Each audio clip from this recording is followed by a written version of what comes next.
I'll request all of us to keep a moment of silence. Silence is the language in which the human soul communicates with the presence of God. The beauty of silence is that it enables us to listen.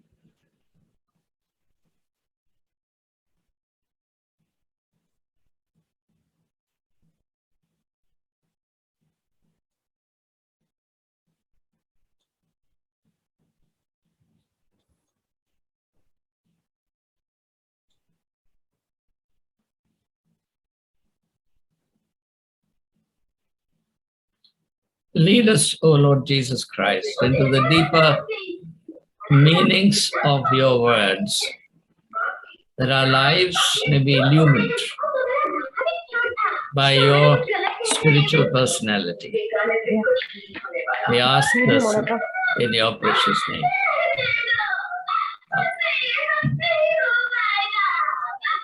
Okay, there's a little bit of a distraction. Okay, let me, to begin with, as a starter, Ria, can you come here? let me say something Come back and sit. of a general nature. The human life, being dynamic, involves the interaction always of contrary principles. And two such contrary principles, or ultimately there are no contradictory principles, but they seem so long as we live on the axis of time. Sarah? Yes. Mala, there's a bit of if you can mute, thank you. And Virtue is there. I'm happy to welcome her. Cherian has joined. Thank you, Cherian. Welcome, Virtue. Okay. Now, the two seeming contraries that I want to refer to now are the practical and the ideal. The practical deals with the way things are. The ideal deals with the way things should be. And at no point in time does the practical and the ideal coincide. There will always be a cleavage or a gulf between the practical and the ideal. Spirituality, in my understanding, is a domain in which the practical and the ideal are in continuous dialogue, so that the gulf between the two can be minimized. I don't think that the practical and the ideal will ever become one so long as we live in this world. What we can hope for and what we must pray for is that the cleavage between them may be progressively reduced. And I believe that's what Jesus meant when he said, seek perfection, be perfect. Perfection is a state in which the practical and the ideal are one. And it's because that state is not obtained that it has to be sought. Okay? And now let me connect this to the theme of temptation, on which this is the 5th session. I thank all of you for your patience, because most people would have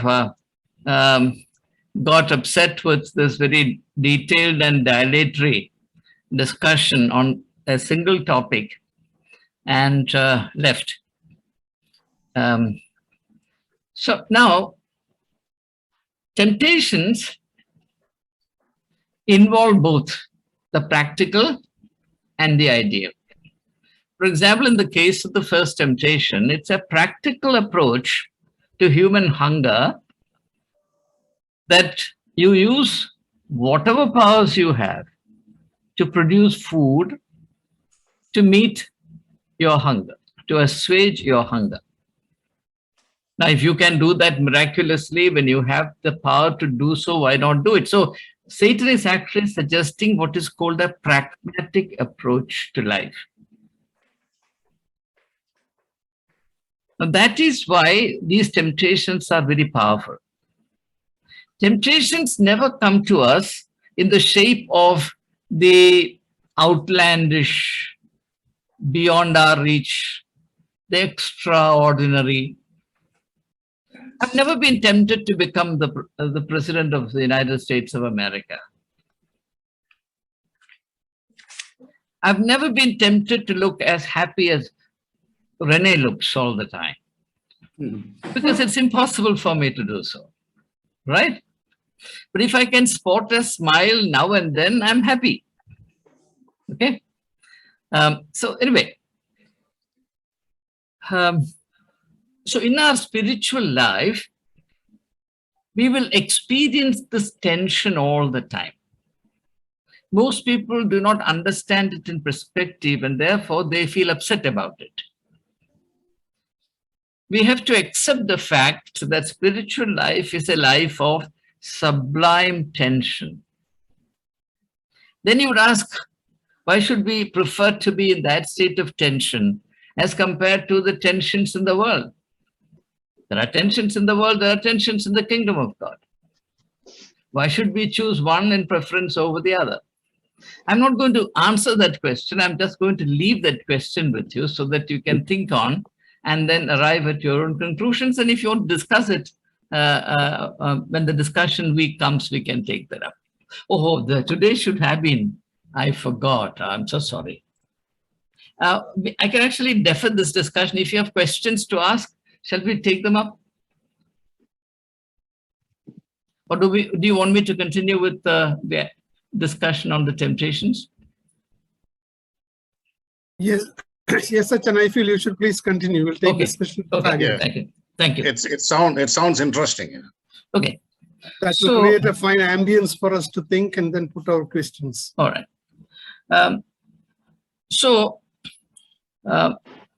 It is a fact, at least as far as Satan is concerned, that Jesus has the power to turn stones into loaves of bread. Okay. But the question is, yes, it is real. The need is real. The hunger of Jesus is real and ferocious. The power of Jesus is real. The prospect of turning stones into bread is very doable. So it is in the midst of all these practicalities and possibilities that the temptation exists. And that is very much like the logic of life. Now, when Satan tempts Jesus to do this, Jesus faces the strategy of Satan by relying on the scriptures. He quotes a verse from the Old Testament book of Deuteronomy, chapter 8, verse 3, where, with reference to how God provided for the needs of Israelites as they were moving towards the promised land, especially through the provision of manna, the Jews are told, yes, God provided for your needs, did all sorts of miracles to meet your needs. But please remember, there is a dimension to your life which is beyond all this, beyond every material, physical miracle that you can think of. And it is in that context that they are told that man does not live by bread alone, but by every word that comes from the mouth of God. In other words, Jesus is bringing into his life situation virtually the entire history of the race. Now, I want to emphasize this because there is this unfortunate prejudice prevailing in our midst that to be spiritual, you should not look beyond the immediate teachings of your church or my church or the Bible. Wisdom originates in God. There is no doubt about it. God is the giver of wisdom. And the wisdom of God, like the light that God has appointed to illumine the world, the wisdom of God nourishes and enriches the life of people. Those who turn to Him. And therefore, there is no spiritual merit in becoming negative to the deep insights of life, insights into life, wherever you find them. I know that this is controversial because we have been told from time immemorial that one should rely only on the wisdom of the Bible.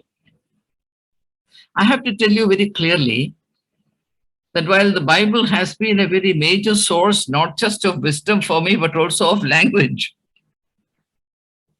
You know, I learned the English language through the English Bible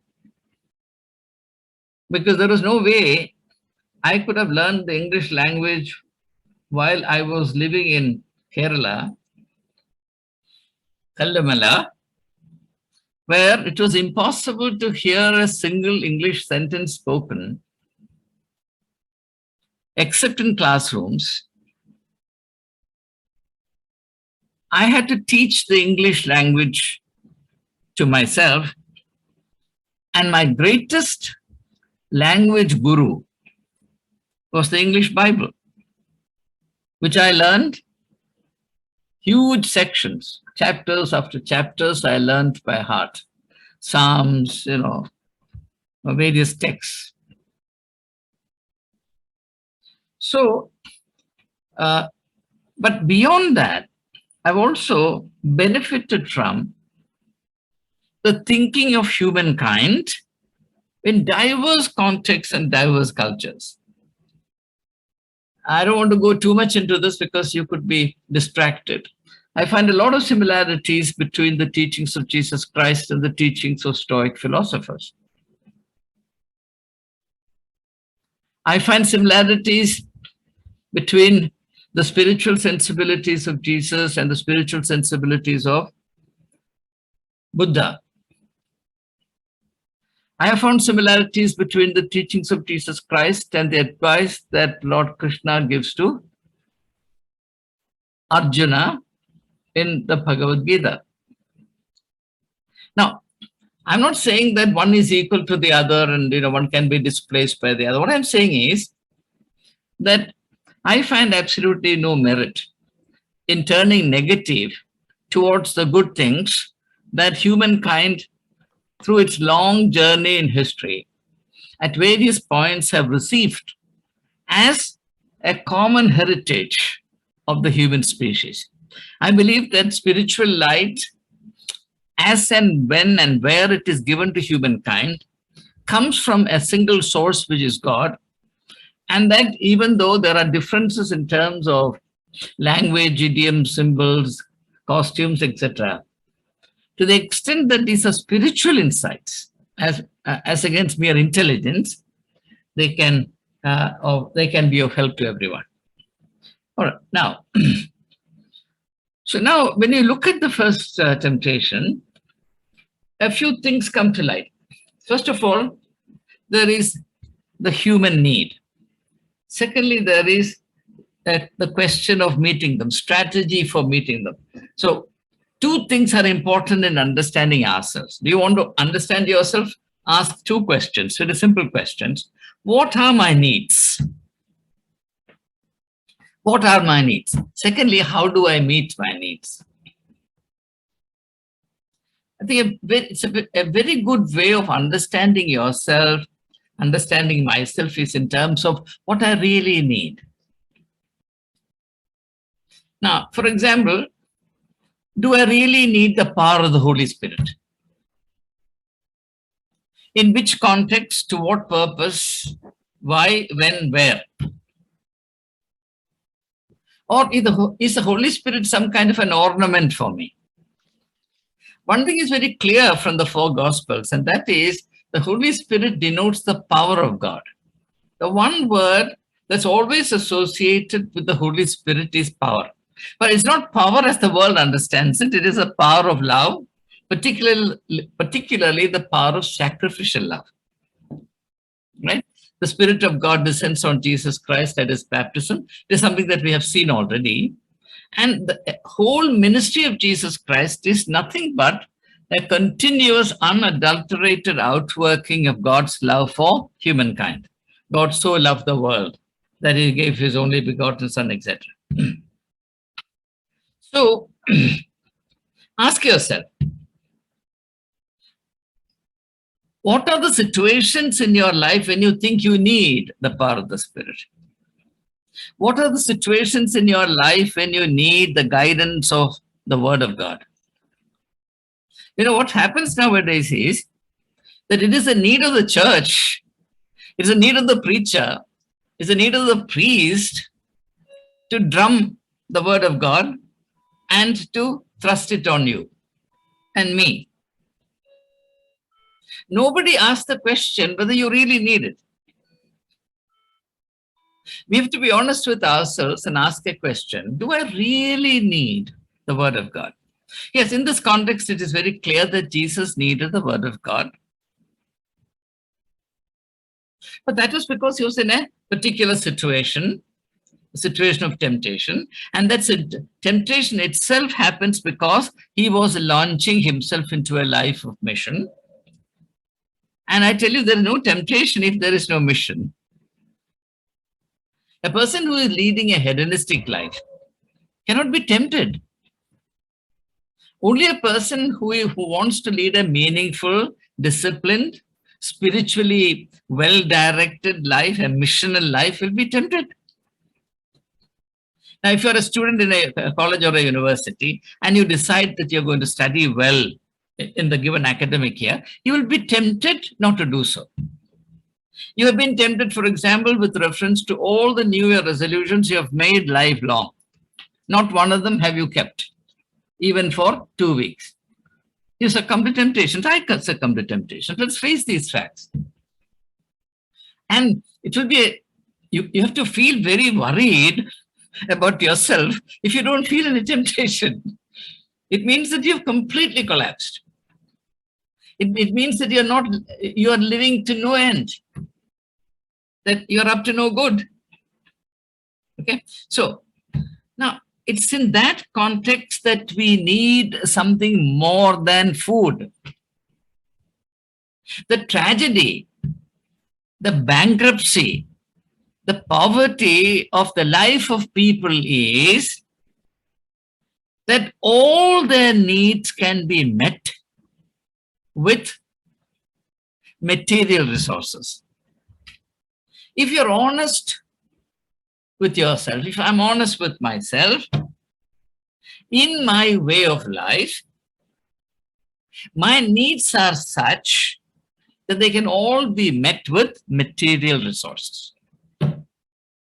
I do not place myself in a context where, honestly, spiritual resources are required.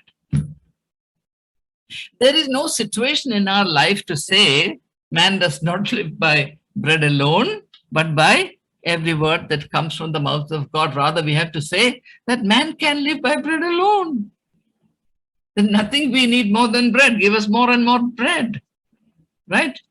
That's the truth of the matter. So, when we read temptation or study the temptations of Jesus Christ, it is necessary that we wake up to some of these realities which are taken for granted. The reason, for example, our congregational worship is so lifeless. The reason why the preaching of the Word of God is so bland, so inane. The reason why spiritual discipline is felt as a vexatious thing. is that in the way of life that we lead, or in the kind of life that we lead, these things are superfluous. Okay? Now, please think more about it. I mean, I don't want to go on and on with it. Secondly, if there are needs, how do we meet them? What are the needs that we are facing today for which we really have to turn to God? Well, you will say, yes, in my case, I'm an old man, so I have health needs, so I turn to God, right? Or you're a young parent, your child just gone to the university. You'd like Jesus to keep an eye on him or her, right? All these are selfish needs. You see, other than meeting your convenience, there is no need which pertains to a life of mission. And therefore, we find it very difficult to believe that those dimensions actually exist.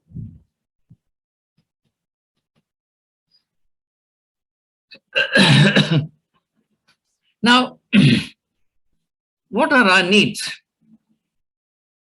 So, if our needs include such needs as would make it imperative for us to draw from the Word of God, then we are leading a spiritual life. Not until then. Okay? Now,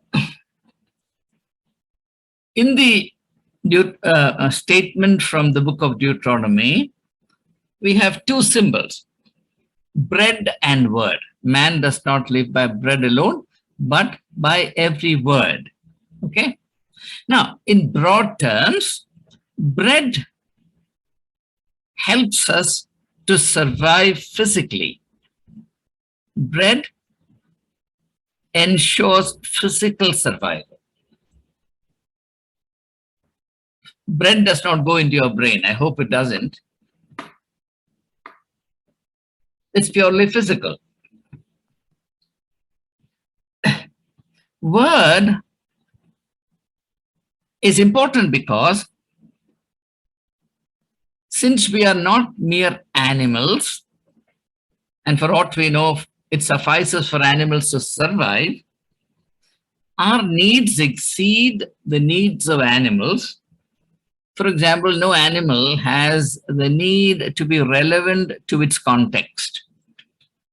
An animal needs to know how to live on the given context. If in the wild, how to hunt, prey, etc., or how to protect oneself from predatory animals. So these things the animal knows. But human beings have a craving to be relevant. Now, one of the pains in aging is the pain of redundancy, which a person begins to experience at the time of retirement from service. Till you are employed, till you work in a formal capacity, you feel that you're relevant. There's a context to which you belong. Some work happens there. You're making your contribution. With what spirit you do so, you and God know, whether you're a cheerful worker or not. But the moment you retire, what happens? The pang of redundancy or irrelevance begins to gnaw at you, hurt you, right? And that pathos continues to intensify as years go by post-retirement. So ultimately, you are sidelined by life. When you were young, you were active, you made an impact, you were in the center of things. But when you're an old person, what happens? You exist on the sidelines, on the margins of life. Of course, in Hindu worldview, there are 4 stations or 4 stages of life. And in the last 2, you disengage yourself completely from life. You accept sannyasa and then you go into vanaprastha. You leave the earthly cares, your entanglements with worldly affairs. I once saw a very moving documentary depicting the life of the Eskimos. They were a nomadic people for long. And for a nomadic people, it's very difficult to take care of the elderly. So the custom in those days used to be that a man, when he realizes that he cannot be on his 2 feet, and therefore he is becoming a burden to his group, his clan, one evening he'll just get out from his tent, and he'll walk into the unknown, and he'll never be seen thereafter. It's a very, very moving thing. So this redundancy, one of the 4 most important desires or motives of human beings is the motive for relevance, or the craving for relevance. Okay? So that's actually a spiritual thirst. So it's not enough that we survive like animals. We also have the need to be relevant. Our sense of well-being, our sense of happiness is all related to this. And actually, as I had occasion to say in one of the former sessions, in the wake of materialism, the 2 global epidemics of boredom and depression began to afflict humanity. The reason was that in the culture that developed, the culture of autonomous individualism, the self-sufficient autonomous individual, every person began to live for himself and herself. And in the process, what was lost was relevance to the given context. If you live to yourself, then there is no relevance to your life. The third aspect of human life is the need to progress steadily towards a meaningful end. That is why this idea of, say, paradise or life after death is given to us. Some sense of direction is necessary for life. And those who have no sense of direction will drift from day to day, and they will turn their life into a burden. It's very essential to have a sense of purpose, as a sense of destination, in order to maintain the dynamism of life, so that you progress continually in that direction, which gives you a sense of self-affirmation. Okay? All these things are necessary. And I believe that the Word of God touches our life on these planes. While bread takes care of our physical survival, the Word of God has a reference to keeping our humanity healthy and vital. Okay? So that we not only survive, but as Jesus said, we have life in its fullness. Now, the second major insight that we get from this temptation is something that has a very interesting contemporary echo. And let me put it this way. The fact that you can do something does not mean that you need to do it, or you should do it. I mean, Jesus can surely turn stones into bread. There is no doubt about it. Even Satan is not skeptical. But the fact that Jesus can do it does not mean that he should do it. Now, the context, of course, I have in mind is the tussle between the Orthodox and the Jacobites.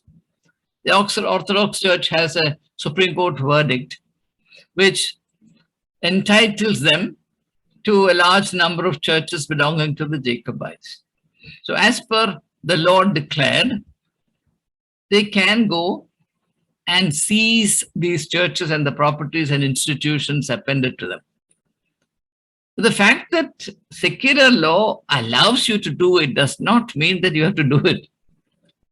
That's why Jesus said, truly, truly, I say to you, unless your sense of justice exceeds the sense of justice of the Pharisees and Sadducees, you shall in no wise enter the kingdom of God. Okay? Well, the word used in the Bible is righteousness. unless your righteousness exceeds the righteousness of the Pharisees and the Sadducees, you shall in no wise enter the kingdom of God. So that actually is relevant to us, because if we are like anybody else, then law alone matters. We don't have to look beyond the horizon of law, and whatever the law permits, you can do. Okay. Now, in this case, Jesus could very well have done this, but he chooses not to do so.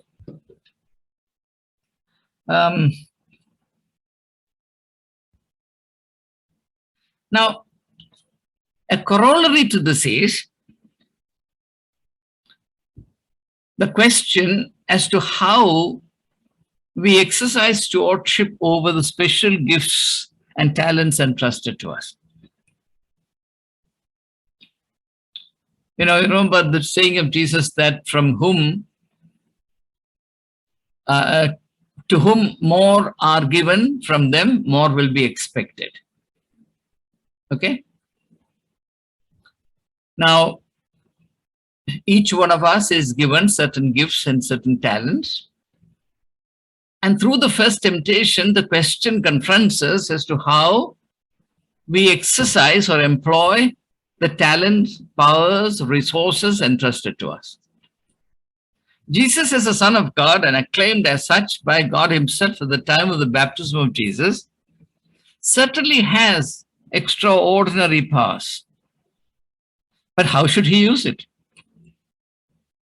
So, exercising responsible stewardship over the special talents, powers, gifts, and resources entrusted to us should be considered as an important aspect of the discipline of being the followers of Jesus. Now, with that, I'll conclude our discussion on the first temptation. Now, let us turn to the second temptation. As you know, in the second temptation, Satan leads Jesus to the pinnacle of the temple, and historians or theologians tell us that Satan would have done so around noontime, because it was a custom for among the Jews living in Jerusalem for to assemble at noontime for prayer. It was almost obligatory for every Jew in the city to assemble in the temple of prayer or temple premises, if not inside everyone, for a time of prayer. So at that time, there would have been a massive crowd in the temple premises. And therefore, the temptation to show off was very real. You can sort of visualize the situation. You know, there's a sea of humanity amassed around within the temple and the temple campus and around the temple. And Jesus is taken to the top of the building, and from there he jumps down. It would certainly make a huge impact, right? And instant popularity. He would become a cult hero. So that is the context. So one aspect of the second temptation is the temptation with respect to publicity in one's religious life, the tendency to show off. And Jesus deals with it in detail in the 6th chapter of Matthew's Gospel with reference to the 3 practices which are central to the Judaic religion: almsgiving, praying, and fasting. The Jews loved the publicity of it. When they gave alms, they made a big show of it. And like what is the case today also, people love to stand in street corners and pray in a loud voice, in very elaborate style, in order to draw the attention of others to themselves. Then when people fasted, they pulled up a long face, made it a point to look gloomy and miserable. So someone would ask, "No, why are you looking so?" Then you could say, "Don't you know that I'm fasting today?" Say, "Oh, you are fasting. How very interesting. You're such a pious man."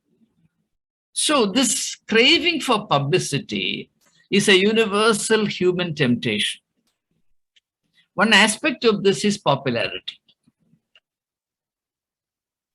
So the second temptation pertains to this universal human weakness to draw attention to oneself and to become popular using the talents and gifts God has given to us. If God gives us a talent, there is a special purpose underlying that talent. If God gives us resources, there are purposes underlying those resources. If God places us in a certain situation, there is an intent, there's a divine purpose that is working within it. We can forget all of that and see in that situation or in that position only the opportunity to showcase oneself. And this is where Christian leadership fails.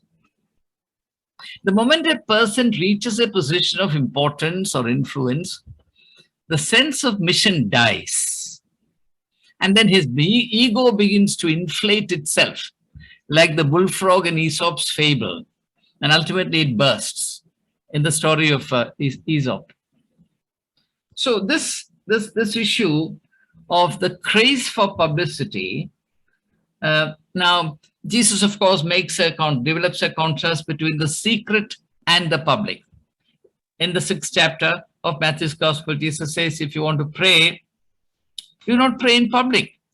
Get into your closet, shut the door after you, and pray in secret to your Father in heaven, who sees your heart. So all the time there is a play between two words, public, private. To be seen by men, to be seen by God. What is it that you want? The temptation to play to the gallery is too powerful. And we must realize that wherever the obsession is with appearance, it is inevitable that the prime consideration is to be seen by men. Now, Jesus, of course, contrasts two types of treasures.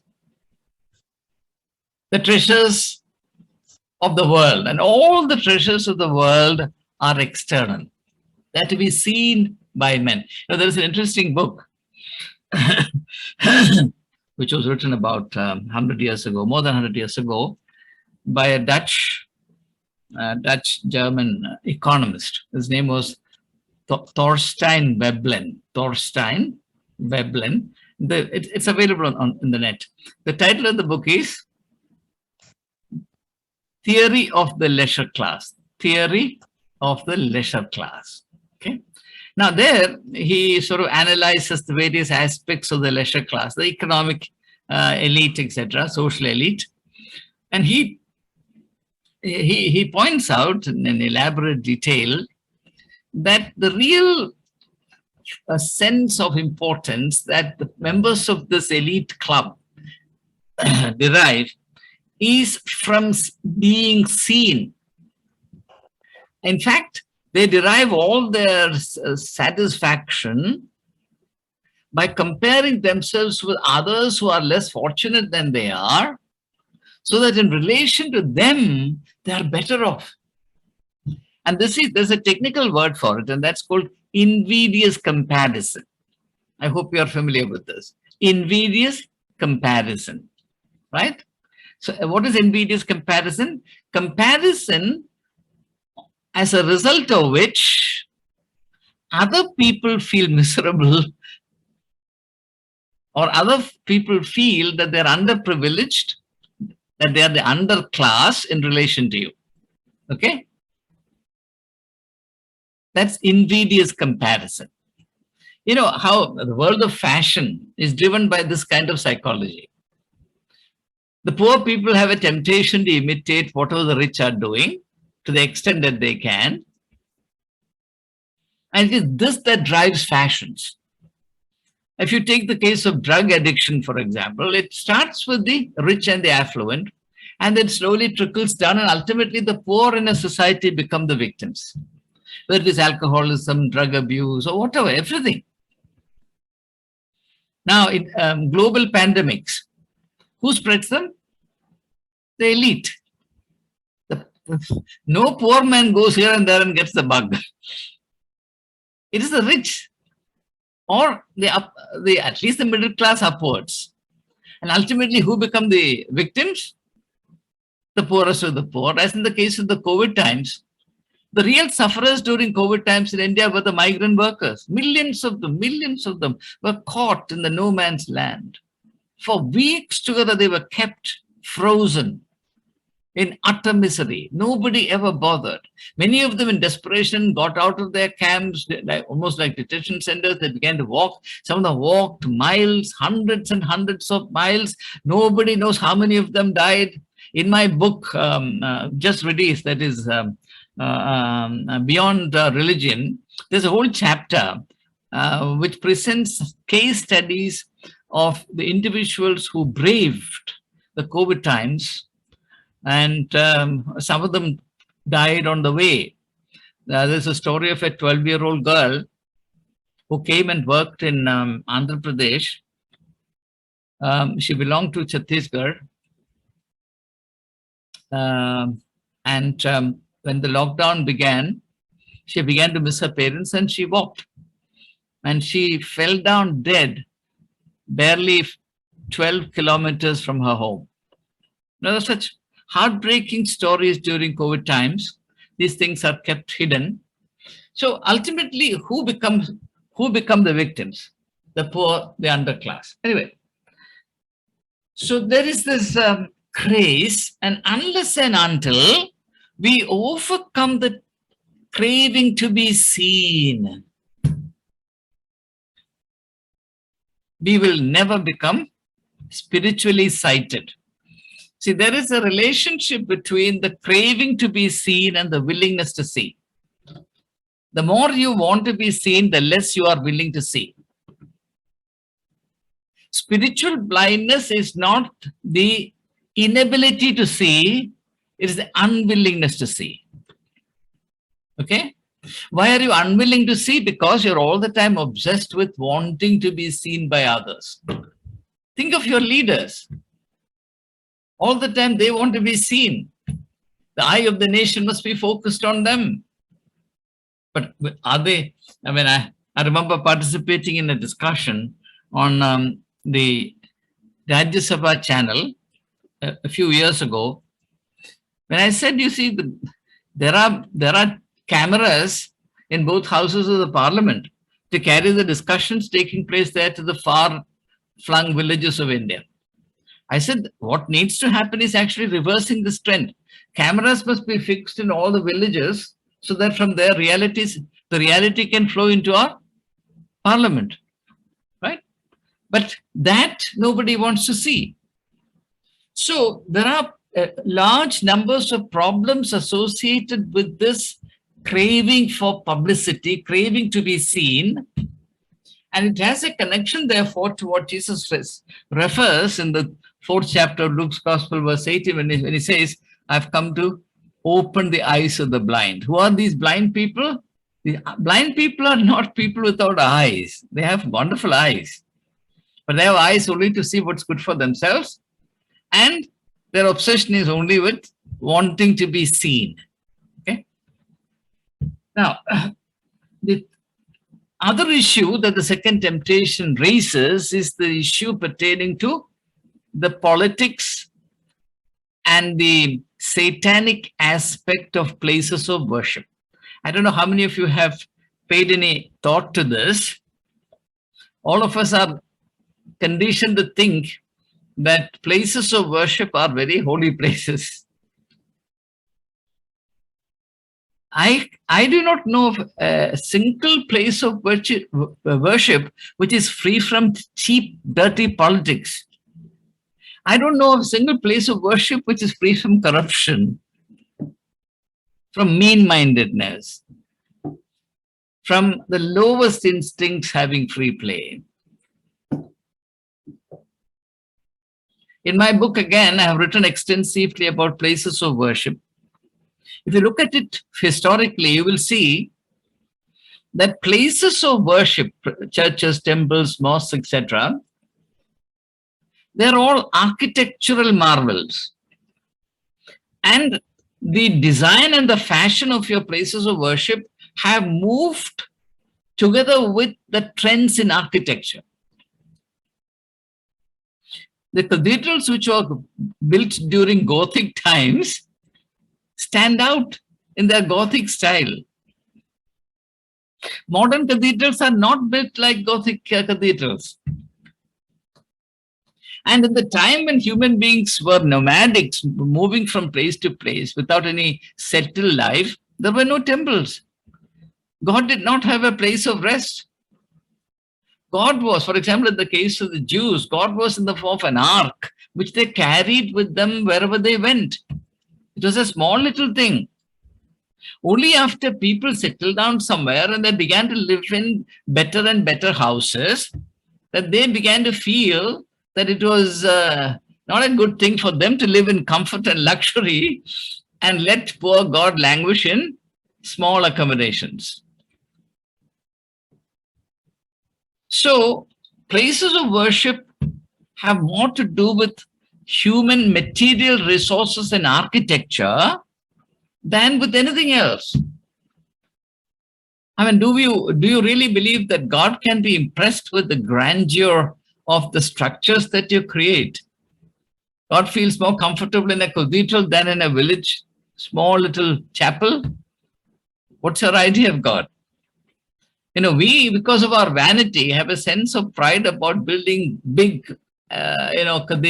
big churches, and if not churches, at least, church halls, mobilize money, squeeze people, make their life miserable, tell them 1,000 times that they need to give sacrificially to construct a house for God. The two things are important for us. One is building a house for God. Second is building a house for Metran. Palace, right? And who should suffer for it? The poor people.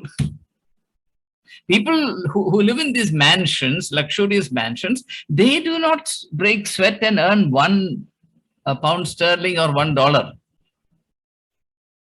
Others have to work hard, odd hours, work your fingers to your bones, earn your money, and then give sacrificially. Why can't people live sacrificially, for God's sake?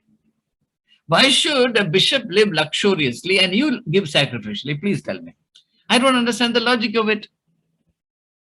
I will understand the logic of my giving sacrificially if everybody is living sacrificially. If my sacrifice goes to financing the affluence and the opulence and the arrogance and the corruption that go with it, I'm afraid I have no time for it. You understand? So, historically, and this is a fact known to historians, historically, places of worship have nothing to do with spirituality. In fact, you see, Victor Hugo, in that wonderful novel, The Hunchback of Notre Dame, the whole story is set in the Cathedral of Notre Dame, Paris, right? And it is said that Victor Hugo wrote that substantial novel in order to highlight the need to renovate the cathedral, which was in a dilapidated state at that time. Anyway, commenting on this, Victor Hugo says that for the priestly class, the stone is a better medium for expressing their piety than the soul of man. He makes a contrast between stone and soul. Stone versus soul. He says for the priestly class, the stone is preferable to soul. I mean, he is, of course, commenting on the huge obsession that priests and bishops have with huge buildings, cathedrals, etc. So,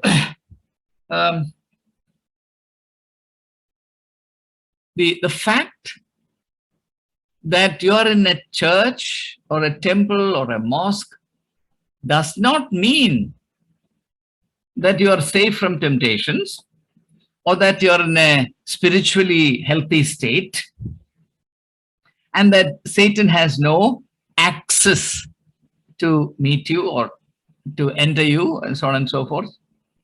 So there is an implicit warning in the second temptation for us to be alert as to the subtle ways in which the Satanic penetrates church life, organized religious life, and deflects the attention of the people, corrupts their priorities, and hooks them to the material splendors of the world, which then becomes a substitute for attaining spiritual grandeur. So everything becomes a show, and the inner life is empty. The inner life is poor, bankrupt. Okay, so that is an aspect of the second temptation. So it doesn't matter where you are, whether you are in the so-called wilderness or whether you are in the temple. The fact of the matter is, wherever you are tempted, that's the wilderness for you. If you go to the church only to become, to fight elections and become a member of the committee, then that's your wilderness. Your congregation is your wilderness.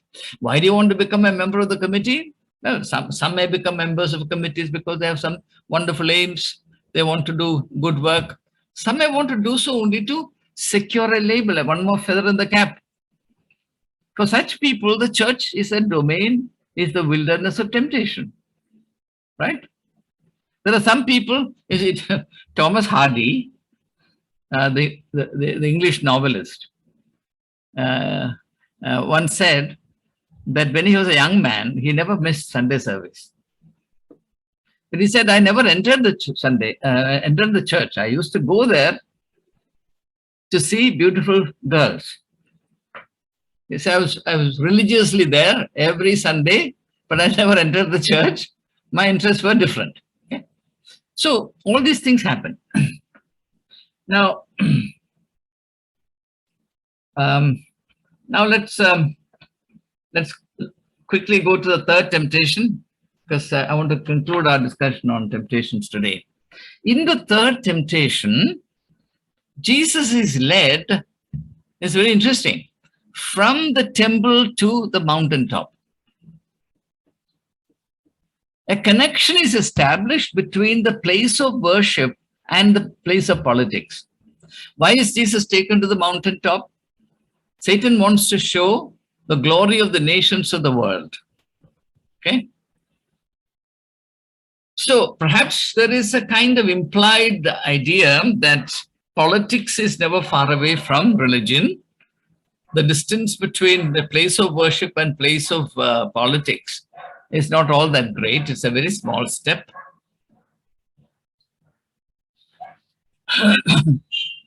Now, there, Jesus is placed on the mountaintop, and Satan asks him to do something very simple.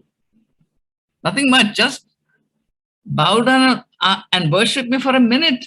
You don't have to go on and on and on. No long liturgy, nothing. Just bow down once.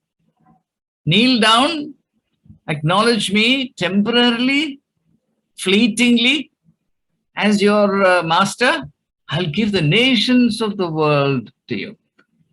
Now notice that Jesus does not debate. Jesus does not contradict Satan's assumption that he is the proprietor of the nations of the world. He owns the nations of the world. But Jesus doesn't fall in line. Oh, by the way, before we come on to this, I want to go back to the previous temptation and say, see, there's a beautiful pattern in the second temptation, and that is Satan tempts Jesus to take the leap from the top. And he says, quoting from the book of Psalm 91, God will command his angels to keep you, and you will suffer no harm. Right? Now, the temptation here is very common. It's universal. You will not consult the will of God when you want to do whatever you want. You will go up according to the advice of Satan. You will jump down according to the advice of Satan. But after that, you would expect God to face the consequences or God to bail you out of the consequences. Right? And this is actually the pattern of human life most of the time. We do not seek the will of God in doing what we are about to do. or if at all we make a pretense of seeking the will of God, it is to ensure that God's will somehow agrees with our will. That's why we go to people who are prayer warriors, so that they can prevail on God to change his mind and make his mind agree with ours. Otherwise, seeking the will of God to abide by it is far from our thought. But this is actually the pattern in our life. Given the opportunity, we will climb to the top of the mountain of the temple. And if the opportunity arises that by leaping down, jumping down from there, we can impress people and procure instant popularity and acclaim, we'll do so. But as we come tumbling down and we know that the crash is imminent and we are likely to suffer serious harm and maybe death, then say, God, why me? Take care of me, right? This is the pattern in human life. Actually, this is a pattern in our religious life, because it is in the religious life that we think that we have some special entitlements in relation to God. God has special responsibilities concerning each one of us because we are his children, right? But then how should we behave if we are the children of God? Do what we want and then expect God to face the consequence? Or seek the will of God before you take the leap? What should we do? So this is a universal pattern. And the second temptation is meant to highlight this reality. Now let's come to the third temptation. I'm sorry, I'm rushing a bit.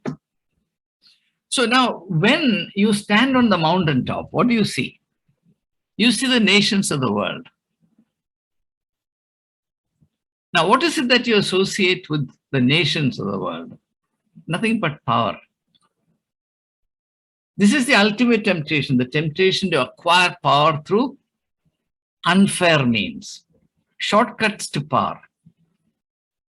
And as Plato argues in the Republic, anyone who lusts after power, anyone who craves to acquire power is unfit to wield it.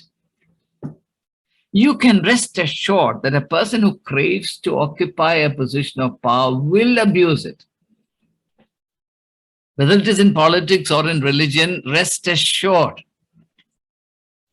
I understand that this practice in the Orthodox Church and Marthoma Church of raising the newly consecrated bishop in a chair goes back to a particular instance. I forget the name of that saint, who was by force, against his will, required to be ordained a bishop. He did not want it. So people feared that he would run away from there. And therefore, the moment he was consecrated, they lifted up the chair in which he was sitting so that he would not run away.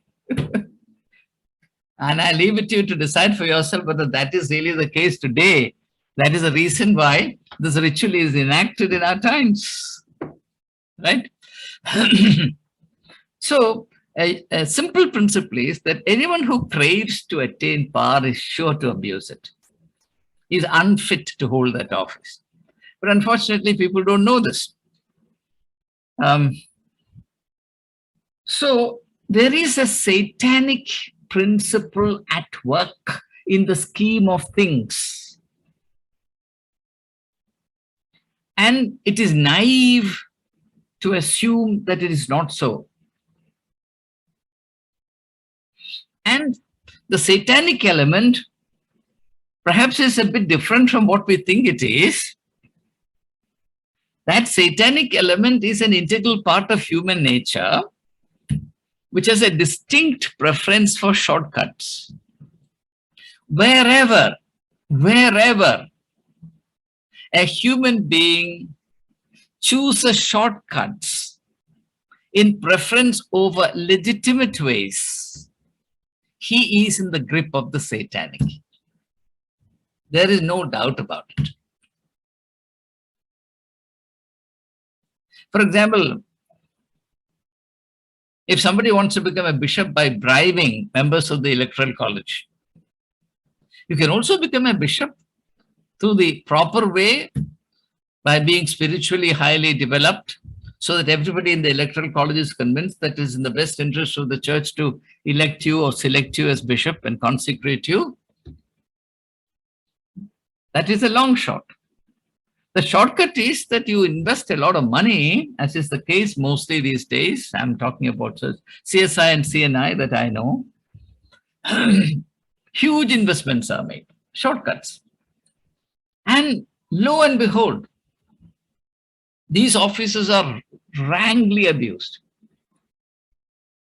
Now, the one thing that Jesus would not see if he's standing on the mountaintop is humankind.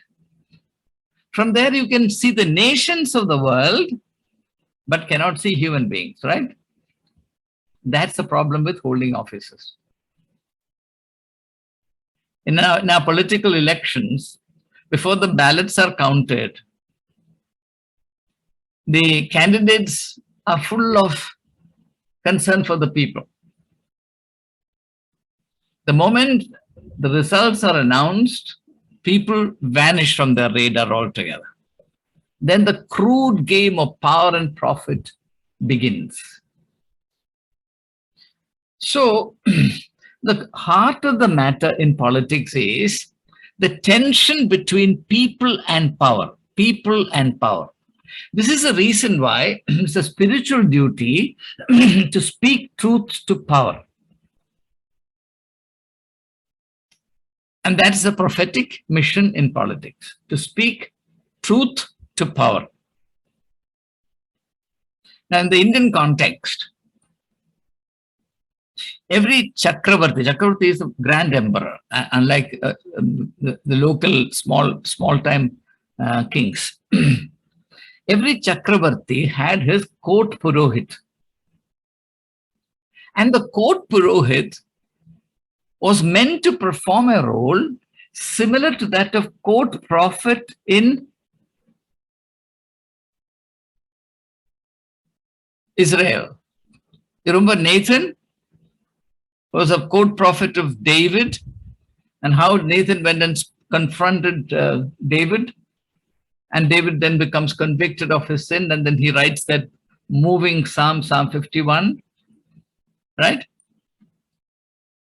Actually, I once wrote an article in Times of India, saying that journalism is secular prophecy. But the problem is that today, prophets have become courtiers. Their only job is to flatter the king. And therefore, journalism has died. So let's come back to this. The pattern is there and it is forever. Namely, that in the domain of politics, you can see nations, but you cannot see people. And so long as the people are not the priority of the rulers,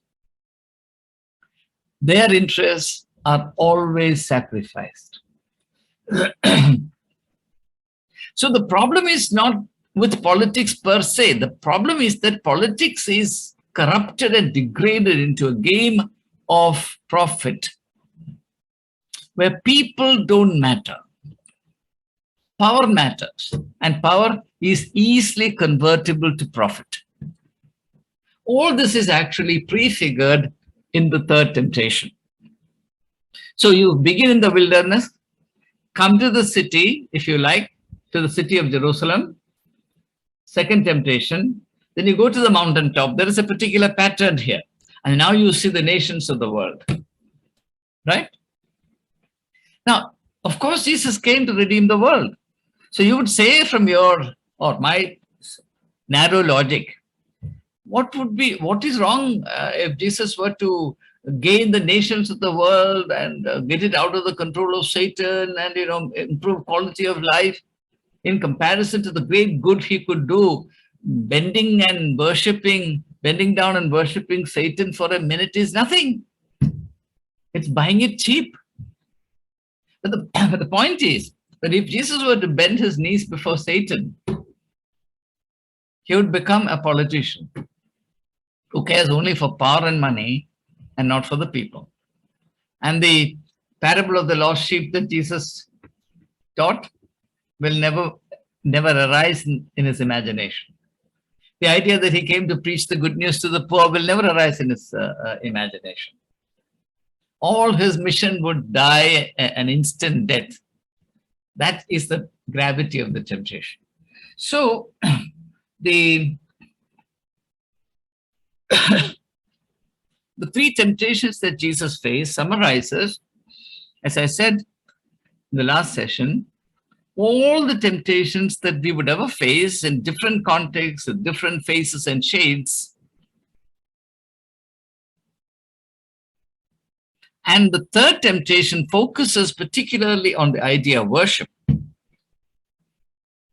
That the purpose of worship is to attain clarity on how we should conduct ourselves, how we should live, how we should relate to the world, in which the satanic element is real and powerful. And how, while being in this world, we should be different from the world. And therefore, as Abraham was told in the 12th chapter of the book of Genesis, how the people of God can be and should be a blessing on the land. Okay, so these are the three temptations of Jesus, and the third temptation has larger historical resonances. I will not go into it because I noticed that already the time is up. Maybe I'll make a brief mention of it in the next session before we go on to other topics. With this, our discussion on the three temptations of Jesus Christ is over, but my presentation is over. Now we can spend a little time addressing your questions.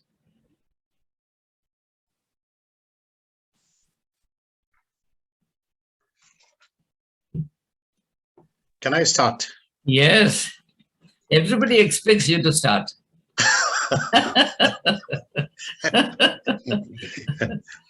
So when you hear some nonsense, yeah, then the others also feel, I too can, without any fear.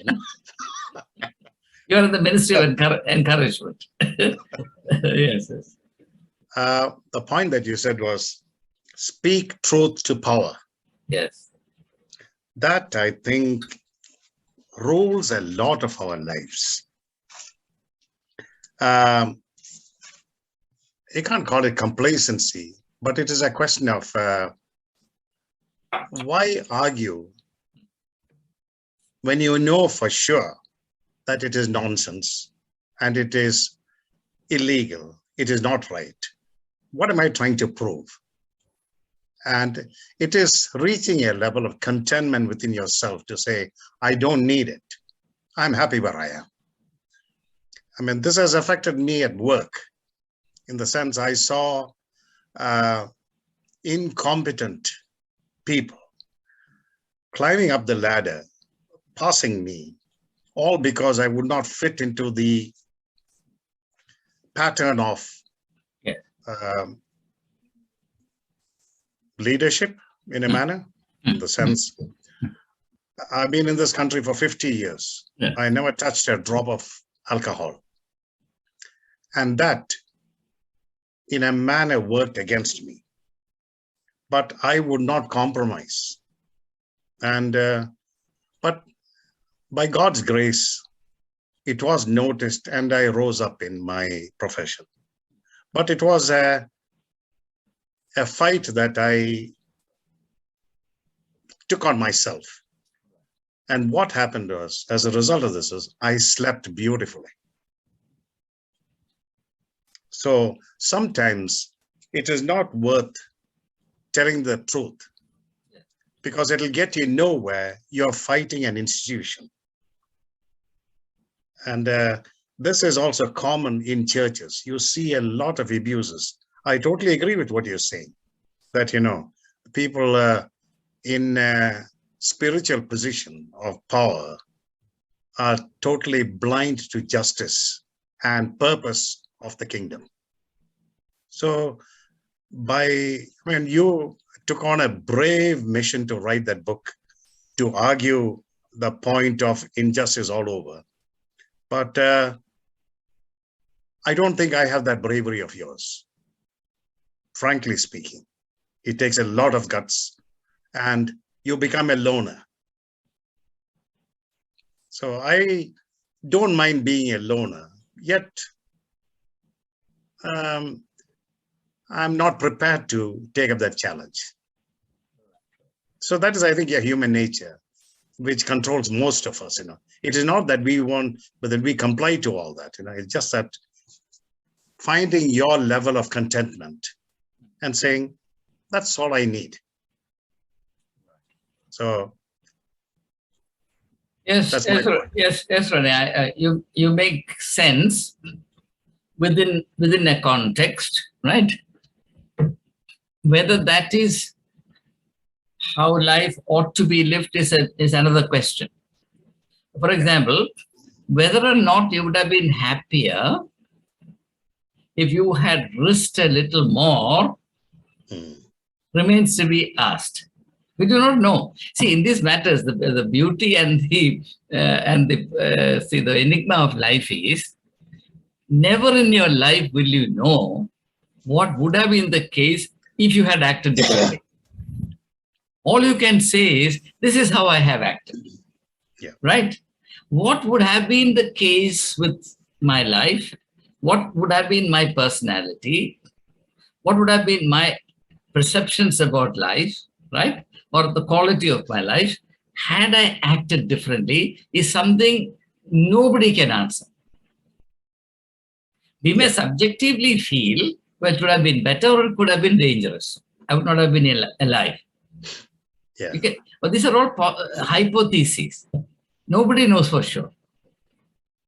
Yeah. At the same. But despite these injustices or whatever that I observed, it did not change my nature. I worked like a dog from 7 to 7, and I never took a single day off in 40 years by God's grace. And on the day that I was made redundant due to the economic conditions in this country, at the age of 63, when my retirement age is 65, on my last day, I was made redundant, and not rightly, but I never fought it. And I worked up to 8 p.m. to ensure my table was absolutely clean, clear. Whoever takes on my position or comes in to do that has got no obstacles, and he'll hit the ground running. So, and that gave me a beautiful sleep.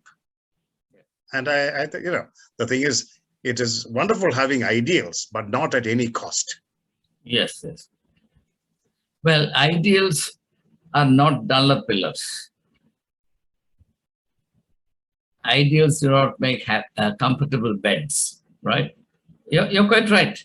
I mean, they could take a measure of you. Now, there was something else also that I wanted to say, and that is, you see, any given situation is the product of a large number of forces interacting and creating an artificial temporary equilibrium. Now, for example, if in the context where you were working, 10% of the people decided to stand up for something together, very likely the situation would have been different. But since everybody thought that the best strategy in life would be to minimize avoidable distress and disquietude by not locking horns with the powers that be, it sort of reached a stage where everybody was burdened. Everybody had to suffer injustice of some kind or the other. Okay, so again, these are all hypothetical observations, etc. It's also possible to say, as is often said, that every person gets the treatment he deserves, which again can be interpreted differently. I can interpret it in two entirely different ways. You understand? So I feel, having said all this, I feel that the only way to manage one's life that makes sense to me is to ask the question, how can I do justice to the person that I am? Now, surely the personality that God has given to me is not one which finds happiness in leading a sort of event-free life, comfortable, without any challenges, disturbances, etc. In fact, I feel that struggle is basic to my life. Struggle is what keeps me alive. Now, that can be also interpreted as in fact, it was interpreted in Delhi when I was there, that I am controversy's son. I'm a controversy-seeking person. Yeah, said. So these are all interpretations. So ultimately, I feel nobody can actually judge you. You have to decide for yourself, what is it that does maximum justice to you in relation to the unique person that you are, number two, also in relation to the kind of spiritual tradition that you practice. Both things are important, right? For example, who is a Christian? A Christian is one who imitates Jesus Christ. So ideally speaking, each one of us is meant to be a small replicas of Jesus in the particular context where we are placed. Okay? Yes. So in that case, what should have been my reaction, or how should I have related, etc.? These questions come up. That's why at the outset I said that given the way we are living, none of these things really relates to us. We don't need any of these things. We have our work, our salary, our home, our comfort, our amenities, and that's it. You understand? Yeah. So the idea that, for example, the early apostles risked their life, or Paul reveled in suffering for Jesus, these things do not make sense to us. That's the truth of the matter. And the church life that we lead, or church life that is provided to us, is also of that kind. Yeah. It doesn't accommodate any of these things. It's virtually a kind of sanctified club, which makes the least demands on us in terms of time, but more demands in terms of our money, which we don't mind, because after all, we can afford to give a little more. Okay? So everything goes on smoothly. Beyond that, we don't know a dimension of life where, like in the case of Moses, the bush will catch fire, but it will not burn the bush. You know, that kind of the burning bush.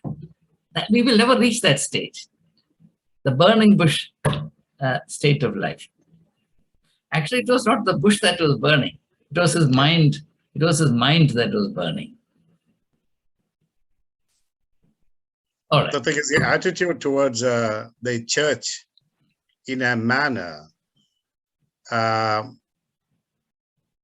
where it changed my bit of a life was the COVID situation. Yes.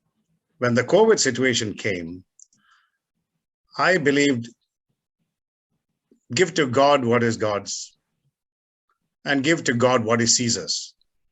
It is, you know, give to Caesar what is Caesar's. Yeah. So what it is in short, the church is the most important place where money is needed.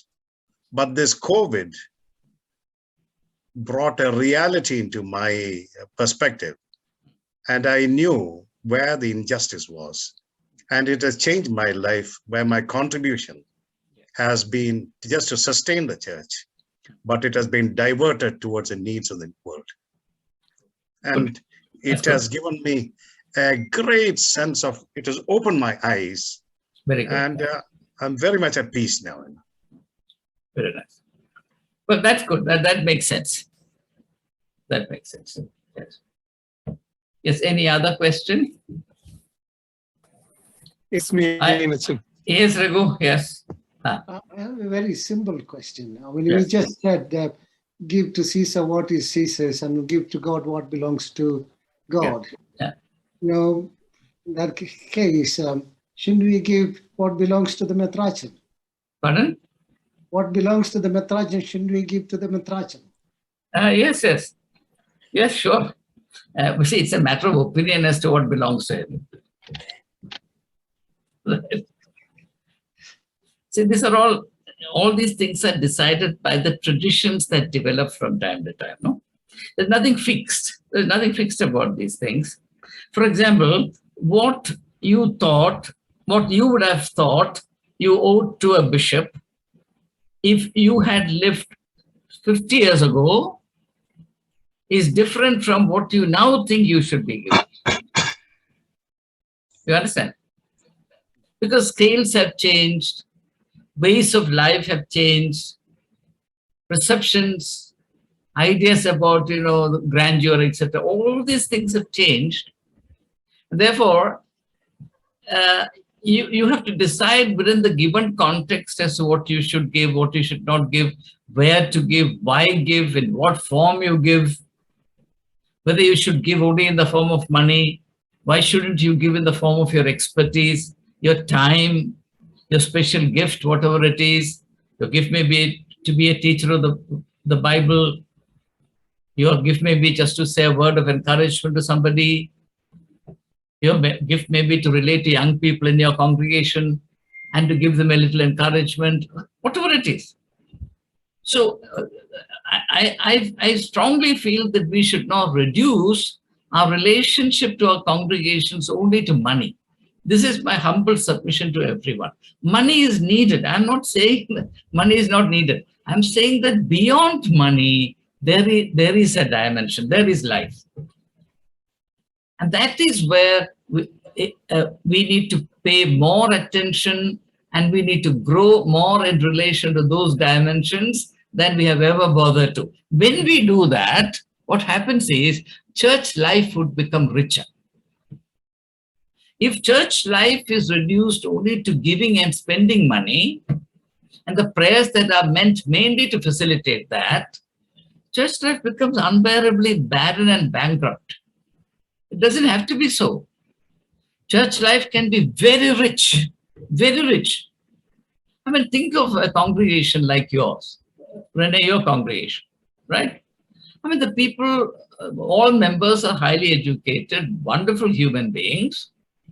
If you were to bring the richness of who you are into the life of the congregation and encourage each other to grow spiritually week after week, in a matter of 1 year, 2 years, 5 years, your congregation would be a wonderful experience. Whereas the sad reality is that in 20 years, 30 years, 40 years, nobody has grown by a small piece of straw. That is the curse. Why is it that people are not growing? Only because our relationship with church, our relationship with God, everything is reduced to money. We don't see anything more in it. While money is necessary, money should play only a very small part of our church life and our relationship to God. Just today I was seeing a video, a new fad in Kerala. A young chap, very smart fellow, his special gift is he brings people together and he says, I'm going to pray to Jesus to put money in your account. Right? So money in your account. Jesus will put money in your account, money in your account. And then in the midst of his prayer, he rings up somebody. He says, Achaya, how much money have you got in your account? He says, 1.5 crores. 1.5 crores. Jesus is so rich. He puts 1.5 crores into one man's account. Modi could think of only 15 lakhs. But 1.5 crores just like that. That is our curse. And how did this young man get this idea? From church. Because all that he has ever heard is money, money, money, gives money, give money. And now he has learned the ropes. With that is terrible. I'm glad you said that. No, I asked the question to highlight this fact. Yes. Even when there is a marriage, there is a competition between people how much you should give to the bishop. People give, one gives 10, then another gives 20, and then it goes to 30,000, 40,000. People give money just for some, the bishop coming and conducting the marriage. No, it's a very good thing to give. In fact, you should have a rule that if a bishop comes to conduct a wedding, he should be given at least 100,000 pounds. The reason is this. After all, you have to pay for your vanity, right? Why does a man want his son or daughter to be married by a bishop? Is there any spiritual reason for it? Only one reason. That's utter vanity. Vanity is an expensive thing. You have to pay for it. So I think the bishops should not cheapen themselves. They should say, if we are to come and solemnize a wedding, minimum fee is £100,000. Why not? And a business class ticket. A business class ticket, whatever. That is what you owe to the bishop. Anything else? Now, based on what I have shared today in terms of your experiences, etc., I don't want to get too much into this church matters because little sourness sets in. Yeah. Yes, Well, Zach. can I Yes, ask Zach. you? Yes, yes. Live by every word from the mouth of God. Yes, yes. Where do you find it? Is it in the Bible, or is it in the teaching of the churches, the prescribed 39 articles of the Church of England, the prescribed faith of the church, or the faith that we imbibe from our mother's lap, or the spirit-led personal faith? How do you hear the still small voice of God? Yes, I think this is a very, very important question. Thank you so much, Zach, for asking this. Now, in order to sound less subjective and less personal, let me make a reference. A reference to an author that you are very familiar with, Spinoza, Baruch Spinoza. In his ethical and political treatise,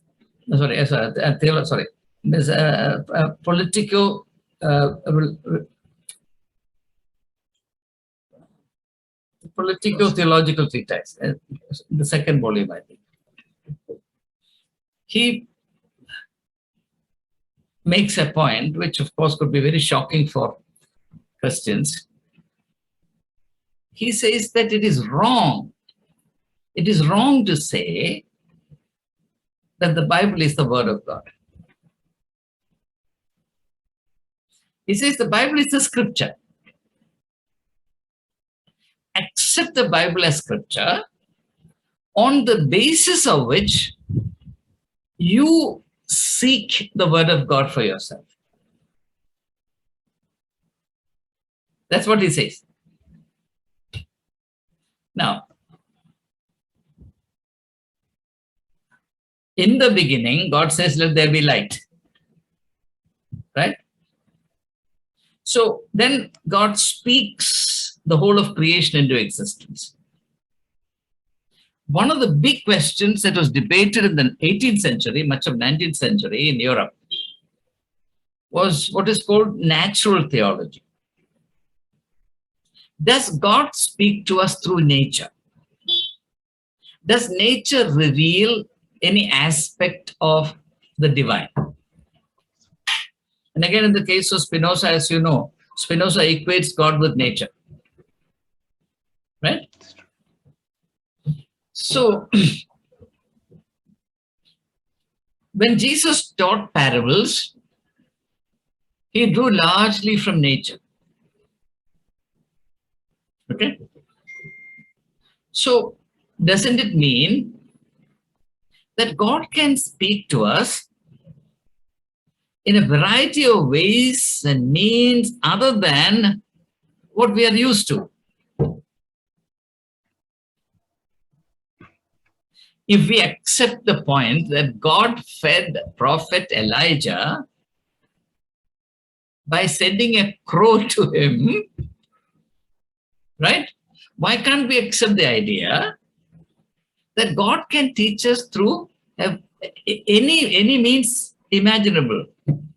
If God speaks to prophet Balaam through the mouth of a donkey and speaks profound wisdom through a donkey, what's our problem?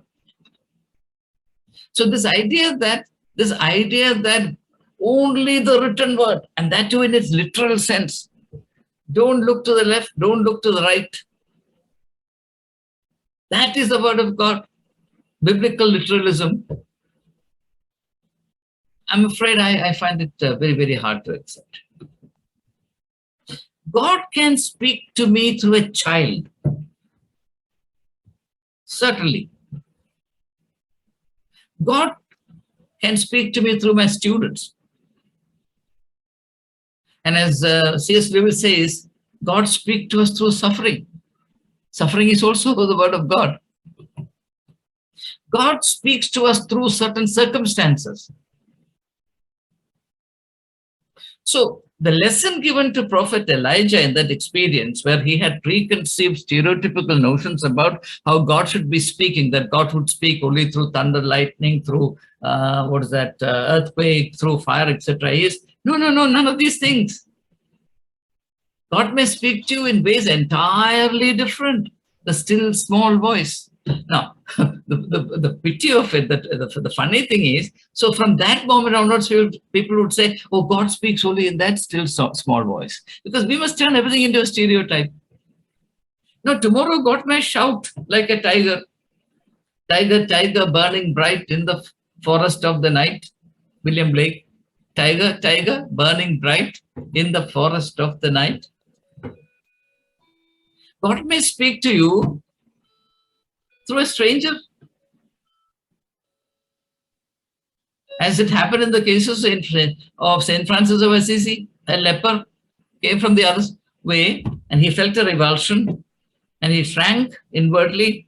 But as the leper went past him, he said, could that be Jesus Christ? And he goes and embraces him. That becomes a turning point in his life. So this whole narrow idea that God speaks only through bishops and priests, God speaks only through the Bible, and that too, not every verse in the Bible. God speaks only through half a dozen verses in the Bible. The other verses are not acceptable to me, right? If you are convention goers, please make a list of the verses or the topics on which convention preachers preach. It's a very interesting study. Even if you attend conventions for 50 years, I guarantee that you will not hear sermons on more than 50 to 60 verses in the Bible. So these are popular verses, and there is an assumption that it's a very good thing and very, your success as a preacher is guaranteed if you preach on these topics. And don't deal with difficult topics. Don't make intellectual demands on them. Then you're committing harakiri. You will never be invited, right? So the word of God must be understood, I submit very humbly, very differently. God is the creator of life. God can speak through every aspect of life, and not just through the printed word. And I believe that because God is a living God, He continues to speak to us in our life situations, provided we are willing to listen to Him. God does not force anyone to listen. That's why Jesus said, he who has ears to hear, let him hear. Okay? So coming back to Jesus' response, man does not live by bread alone, but by every word that comes from the mouth of God. You know, sometimes when I hear some of the Malayalam film songs, especially the old Malayalam film songs written by Vayla and P. Bhaskaran, Christian songs, I tell you, they are far more spiritual than many of the convention songs sung in Maraman. I'm not exaggerating. They move my heart. They have great depth. So this idea, we have been reduced to the consumers of stereotypes, our freedom, our imagination has been emaciated. A terrible disfiguration has happened to us. We've become impoverished. And particularly, I plead with all of you, we must combat this idea that wisdom of the philosophical kind, wisdom that can be derived from the various branches of human inquiry and knowledge. Let me be very frank with you. The books I have read in philosophy, psychology, sociology, anthropology, etc., have played a certain role in developing a deeper understanding of the teachings of Jesus Christ, deeper understandings of some of the historical episodes recorded in the Bible. Why should I be ashamed of this? You think an ignorant mind, a mind that refuses to develop itself, can understand Jesus' teachings better? Is that what you're saying? It's a great pity. This is nothing but falsehood, utter falsehood. And these falsehoods have taken us hostage. As a result, we are shrinking in our inner life, in our intellectual life, in our attitude to the world. And we're creating a culture of pettiness and mediocrity. Mediocrity breeds corruption and crime. And that's why our community is where it is today. And all this is sought to be covered up through the glitter of money. And therefore, people who are financing churches without paying any attention to these aspects are actually prolonging the misery of God.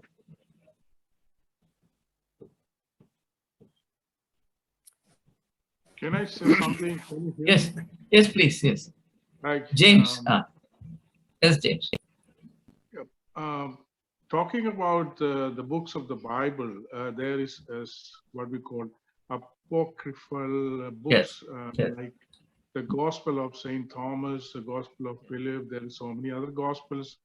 And I found it very illuminating and very rewarding to read the Gospel of St. Thomas, which I read probably like 3 times. And I realized that the Gospel of Mark is mostly adapted from the Gospel of St. Thomas, which is not included in the book. So it's a good idea to read that book. That's my recommendation. And coming back to the very first person who talked about getting some ideas after the COVID situation. When the COVID situation happened, we all were sitting at home, and we cannot go to the church. So we were literally forced to sit at home, watch everything on television. Then we realized that there is no need for a church, including my mother, who is even now hasn't gone back to church. And every Sunday she would like to see it. She could actually pick and choose anyone she likes, and she's happy with that one.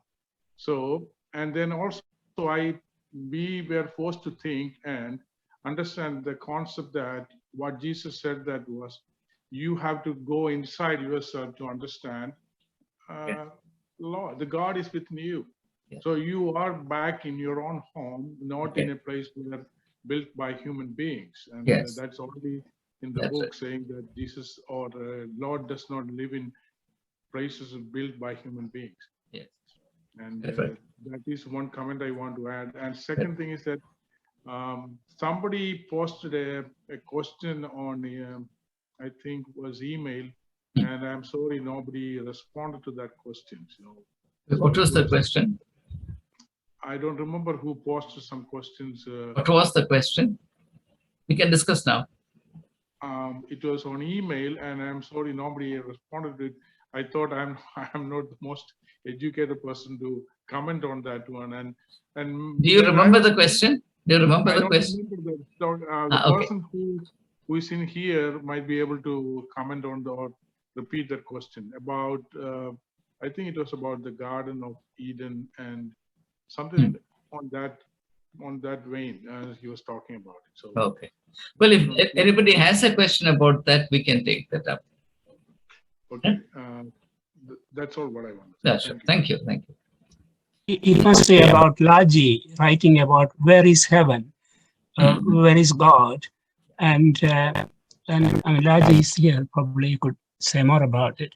Because most of our teaching in the church, almost all the churches is about going to heaven.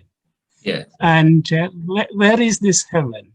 You know, this is an important question. Maybe you could talk about that on a whole day about it, actually, because in all denomination, it's one of the real shortcuts, isn't it? We can forget about everything we need to do in this world and obey, try to bring forth the kingdom values, justice, love, truth, spirituality, and all those things. And forget all that thing, you know, just concentrate on going to heaven. Where is this heaven? Thy kingdom come, thy will be done on earth as it is in heaven. Yes. The new heaven and new earth. And all these things we have to link together. That is an important question in our spiritual life. Well, I have to, yes, George wants to say something. George, does it connect to what Zach has just now said? Yeah, exactly. Yeah. Acha.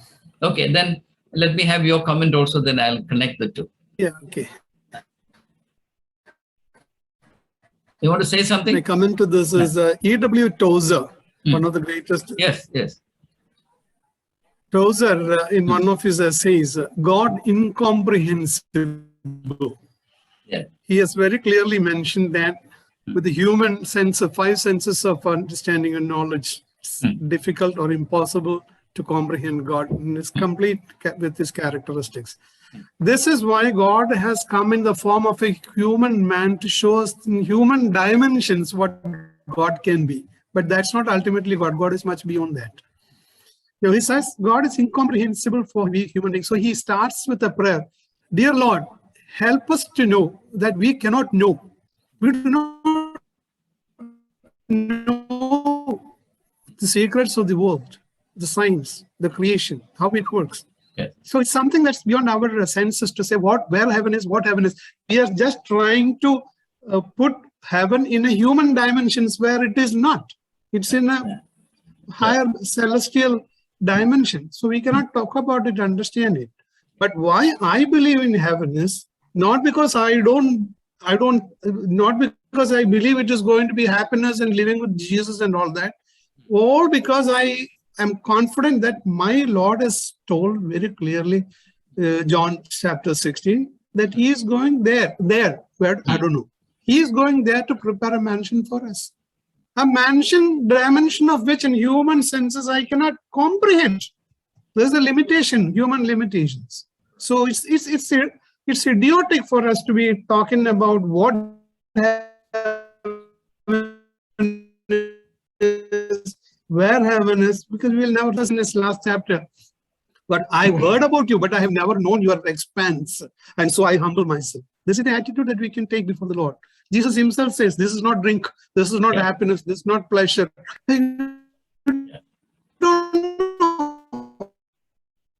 Your line is... Even the Son does not know.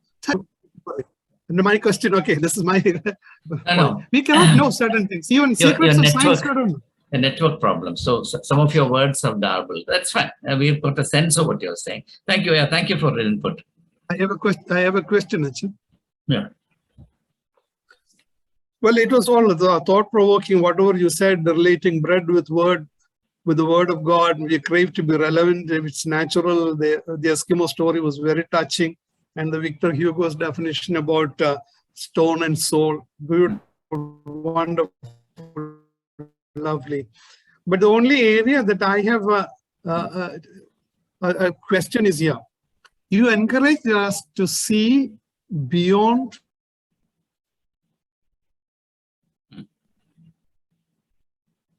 Hi, George. the wisdom of the Bible. So, am I audible? Or it's still now you are. Now you are. Yeah. There are blackouts.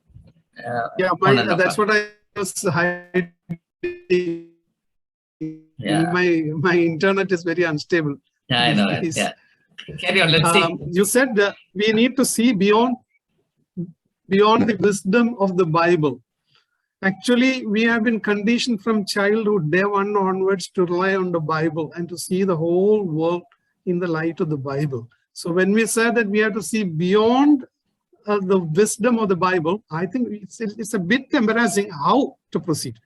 Whether to be as Zach Varghese sir said, whether to depend on our own feelings or sensations, or as Thampu Achan just now said, relating to the instances, developments, nature, whatsoever.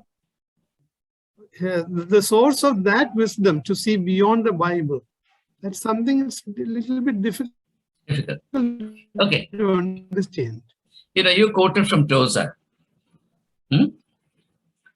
The fact that we, the only thing that we know is that we do not know and we cannot know, right? Yeah, exactly.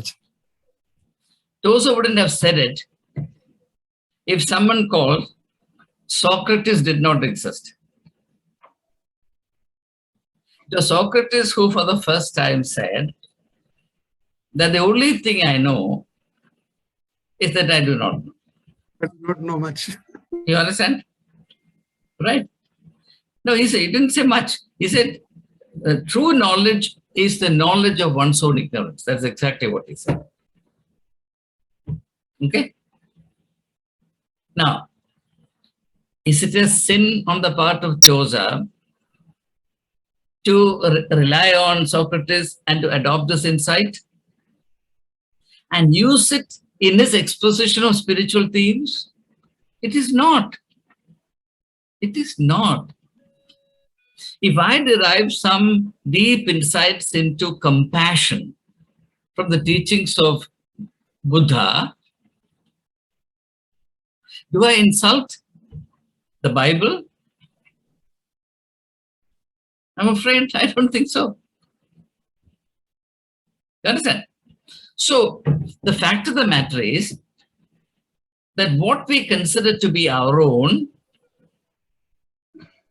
has had a very long and checkered history of development. Many things, many forces, many epochs, many movements have interacted. Many currents have crisscrossed and created a whole jumble of things. And finally, we say that's all ours. Human life is continually influenced by a whole set of things. If the Amazon rainforests are destroyed, Africa will not get rains. We're living in an interconnected system. Who created it? Not scientists, not people like us. God created it. God has created and established the whole of creation on the foundation of interdependence. Everything together constitutes the being of God. Though we have been trained to think that only human beings reflect the glory of God. No, the psalmist in one moment says, Psalm 19, heavens declare the glory of God and the firmament is handiwork. Such instances are rare, but they are there. So the more we move into the kind of organized Christianity types, everything else becomes anathema, only man. The fact that we belong to this large, inexhaustible family of life, which is influenced by realities light years away from us, the sun, for example,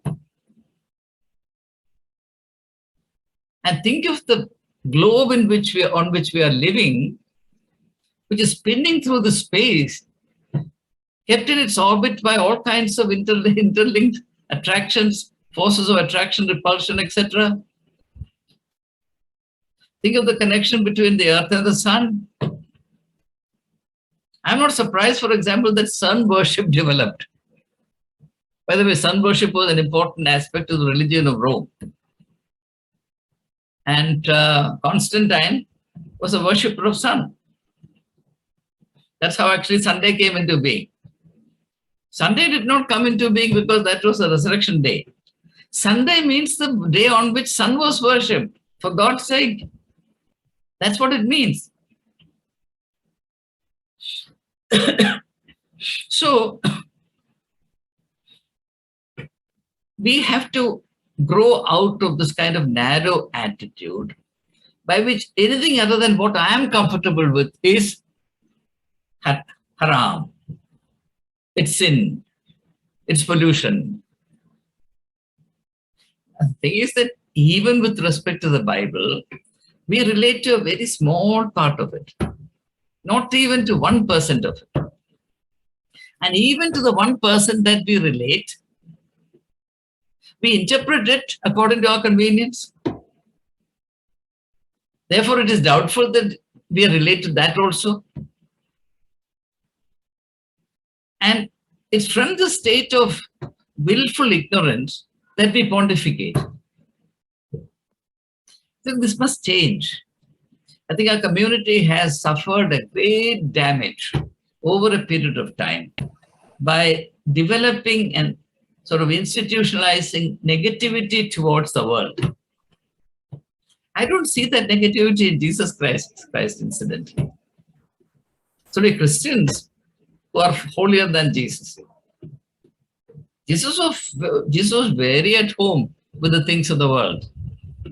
He had a freedom of spirit which would scare us actually, which scared the pious people of his times. I think the time to reappraise the whole thing has come. And many of the things that we held so dear to us have been proved to be utterly empty and hollow, and that's what the COVID times has done to us. And that James is quite right in saying this. Still, we refuse to think. I think a new beginning has to be made. Time has come for us to be truthful, at least to a limited extent. So anyway, as Shakespeare's Hamlet says, there is more to the world, Horatio, than are dreamt of in your philosophy. Okay. Wilson, may yes. say something more? Yes. It was a big debating question in the 1960s, immediately after E.T. Robinson's book, Honest to God. Honest to God. We challenged Church of England enormously. Yes. God out there, God up there, God amongst us, who that I am, and all that sort of thing. So it challenged Christianity enormously about the location of heaven and all the theology connected to that. Yes, that's right. Since somebody asked about heaven, I'm reminded of the definition of heaven given by Gregory of Nyssa, one of the greatest church fathers of the early centuries. I think he said something to this effect. He said, heaven is the eternal penetration of the divine unmanifest. It could sound a bit confusing. You can note it down and then reflect about it. It's the eternal penetration of the divine unmanifest.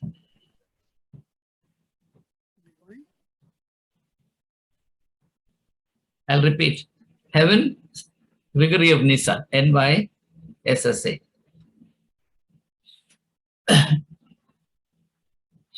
Heaven is the eternal penetration of the divine unmanifest. Now, why he says the divine unmanifest is, if we are entering into the divine unmanifest, but obviously we can't describe it, we can't locate it, we can't fix it, because what is unmanifest cannot be located. It cannot be fixed, it cannot be defined. It can only be related to in faith. Okay? Well, I'm not saying that that's the last word, but this thought came to my mind. Okay, anything else? I heard. Please. Yeah, Vorchi. Yes, yeah. Yeah. So deviating from the concerns that have preceded the question that I'm to ask. So getting back to the topic, the theme on which you spoke on today. So the three temptations, they sketch a broad spectrum, right, which you have categorized. So why is it that Jesus, although being fully flesh and blood, a human being, why is it that he was not confronted with the human conundrum of sexual temptation? So, I mean, there have been many apocryphal writings on it and documentaries, likewise, writers such as Dan Brown who have written on it. And this has Da Vinci Code, sort of been one of, been a controversial issue which has confronted the church. Yes. So I would like you to share your opinions on it. Yeah. Let me make it very simple. Your question is, why is it that among the temptations of Jesus Christ, sexual temptations do not figure? That's the question, right? Is that the question? Yes. Okay. Yeah. In biblical thought, virtually, sexual temptations are bracketed with covetousness. If you look at the 10 Commandments, thou shalt not covet. Covetousness has various manifestations. Covetousness is inordinate desires. Now, how covetousness expresses itself depends on the particular situation and social taboos, cultural parameters, etc.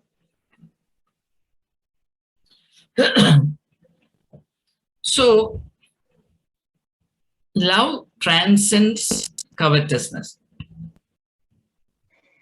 One of the most beautiful books I have ever read on love is by a Russian author. His name is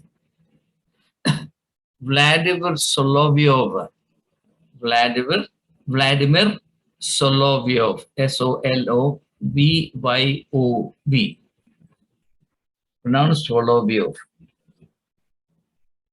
I think the title of the book is The Meaning of Love. Now there, he says, love involves a shifting of the center of one's being from oneself into the other. I think it's a very important thing to remember. Love, if it's true love, involves a shifting of the center, of the equilibrium of one's own being onto another, to the other, which is the exact opposite of covetousness. Covetousness is the dynamic by which everything is drawn into oneself for the sake of oneself. That's where covetousness comes from. So the essential principle is covetousness. The rest are all manifestations, particular manifestations of the dynamic of covetousness. Now you think of the third temptation. Jesus on the mountaintop. Power, covetousness, greed, or whatever. And that's why I said in these three temptations are comprehended all other shades of temptations, which are all elaborations of these archetypal patterns. For example, the affluent, this is what historians of culture say, the affluent have an ethical code or ethical norms different from the ethical code of ordinary people. For example, in olden days, the aristocrats. Their sexual mores were different from the sexual mores of the ordinary people. If you think of Tolstoy's Anna Karenina, it was all right for Anna Karenina because she was an aristocratic lady, to carry on an affair with another man. Because after all, she was bored. But if an ordinary woman does it, then it becomes a scandal. Like in our own society, there was a time when film stars enjoyed a different code. Even today, now, in the French society, this was even more pronounced. The French aristocratic way of life is actually depicted by Marquis de Sade. That's how the word sadism comes. Marquis de Sade depicts the utterly depraved life of the French aristocracy of his times. It's very difficult to read even a single novel by him. You will vomit. It's that bad. But he's realistic. That's how they lived. But if an ordinary man lives like that, he'll be hounded. You understand? So the point I'm making is that with the lust of money, everything else comes. And its crudest form is prostitution. After all, what is it that drives prostitution? It's money. Procuring sexual pleasure with money. So, in the temptations that Jesus faced, whether it be the temptation to resort to unnatural ways of meeting natural needs, that's the first temptation, or showing off oneself in terms of one's extraordinary powers, or acquiring unlimited power through illicit means, all these temptations are involved one way or the other. Okay? Now, in the case of Jesus, this is not pronounced because of the assumption, and this is again is a matter of a lot of debate within theological circles. I did not deliberately go into these things. What is the exact nature and extent of Jesus' humanity? When the writer of Hebrews says that he was in all respects other than sinfulness, like unto us, and therefore he is not unable to sympathize with us in our suffering. The moment you say that Jesus was sinless, a huge difference opens up between him and us. So people like Dan Brown, they were trying to humanize Jesus, but dragging him into, like Nikos Kazantzakis, but dragging him into some sort of a sensual life, sexual life. So he attributes it to his relationship with Mary Magdalene, etc., which created a huge furor when that film was released in India a few decades ago, or a couple of decades ago. So, furthermore, there is this issue which is related to this of the dualistic worldview that came to be imposed on Christianity, by which everything that is related to the physical life of a human being is sinful, carnal, man-woman relationship. In our imagination, even today is sinful. Even husband-wife relationship. But interestingly, it corrupts only the woman. So that when a woman gives birth to its baby, she has to be purified. Does it happen in your denominations? It certainly happens in CSI. After her delivery, before the child is baptized, the woman has to be purified by the priest, but the man is never purified because he does not involve himself in sexual sin. Only the woman does. How this can be justified, I don't know, but that is how it is done. Certainly, that is how it is done in Church of South India, Church of North India, that I know for a fact.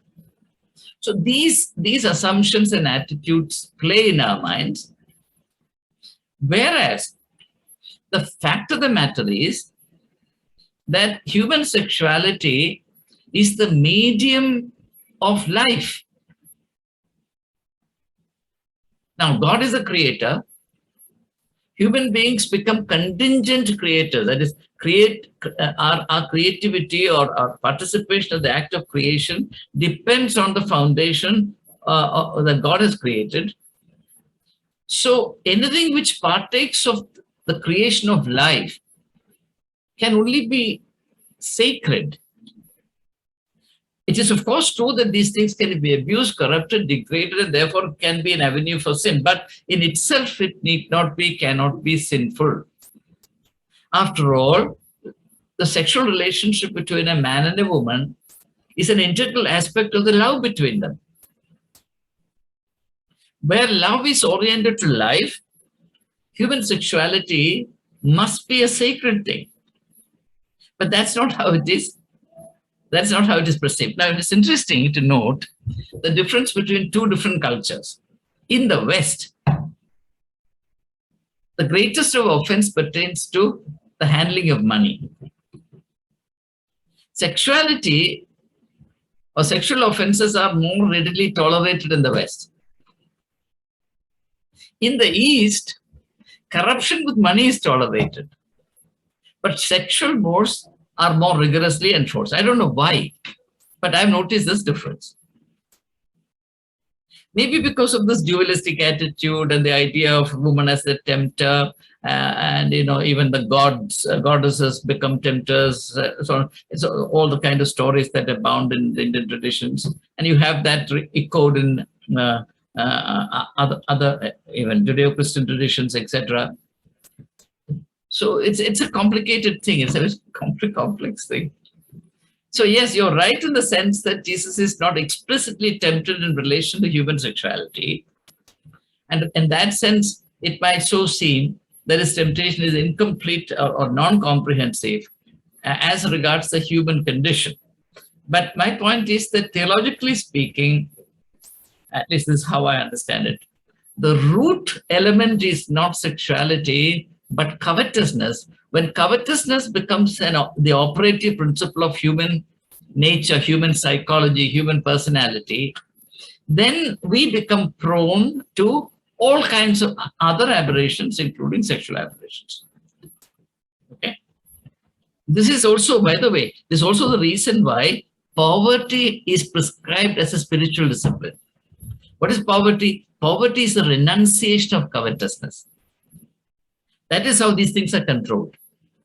The vow of poverty is prescribed so as to enable those who commit themselves to, say, the priestly way of life or whatever, to have a proper control over themselves. And it's a key aspect of the self-mastery which goes with spiritual discipline. Okay? Well, virtually, that's all I can say for the time being. Well, we'll keep thinking about it. All of us. Then we'll stumble upon your insights. Anything? If the Methrachans and others, like our George Matthews said, would also follow the principle of poverty and uncovetousness, yes, then probably giving something to them wouldn't arise at all. No, everyone. It's not just, see, after all, George, priests and bishops also come from the same stock. You see, it's our mistake, it's a mistake of the common man, that people are put on a pedestal. I mean, I published an article quite recently asking the question, can 5.5 meters of cloth control the natural instincts of human beings?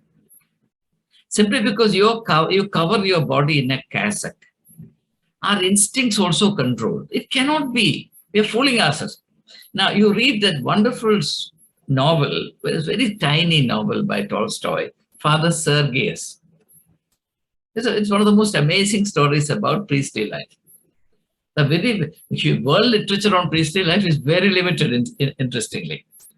And if at all there is literature, mostly it is literature that mocks priests. Even Shakespeare pokes fun at priests. There's not a single positive depiction of a bishop or priest in the 36th plays of Shakespeare.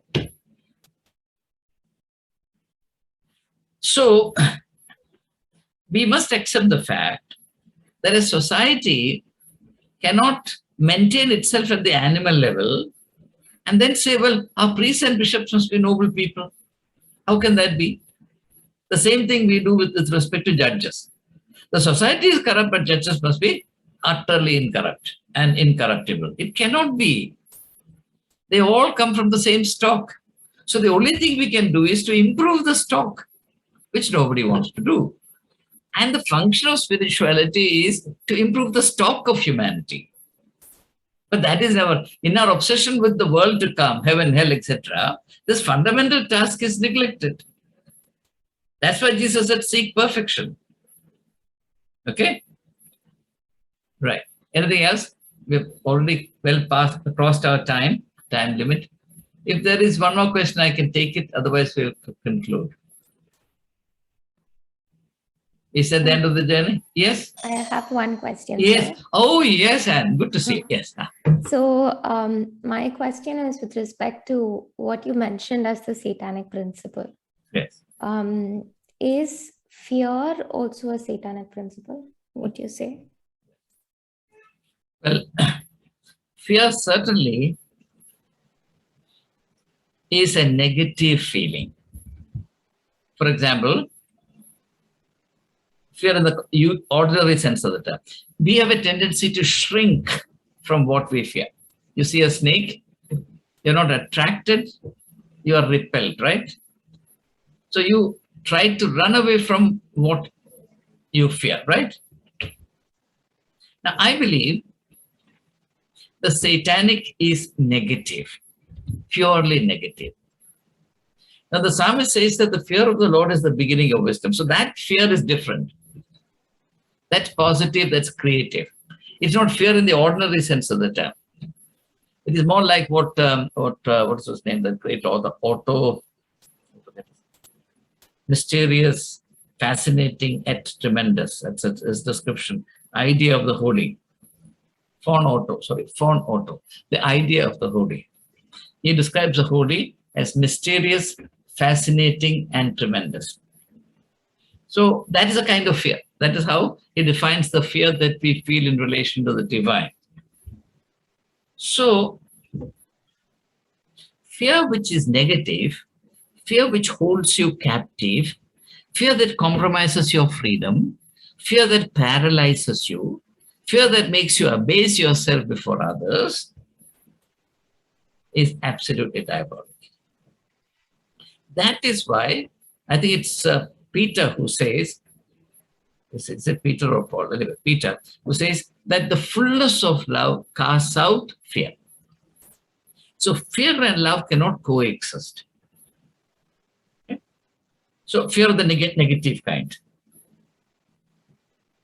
Now, when you look at history, the instrument of choice for all dictators throughout history is fear.